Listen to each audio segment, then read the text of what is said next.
My name is Daniel Cook. I'm a member of the Cardiff Citizens Panel.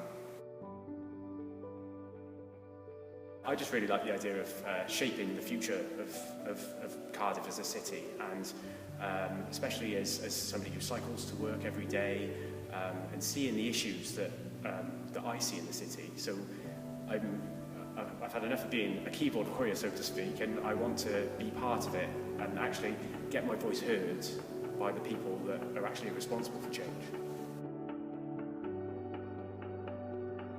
For a long while now, I've always complained to friends and family about the issues that I see in the city.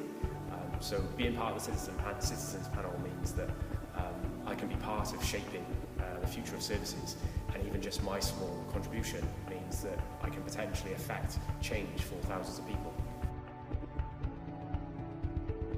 I definitely recommend anybody to join the panel. I think it's really important to get a wide range of views from people all across the city. I think the more views that you hear from, the more likely that these issues are going to be raised that perhaps otherwise wouldn't have been heard. So really, the more the merrier.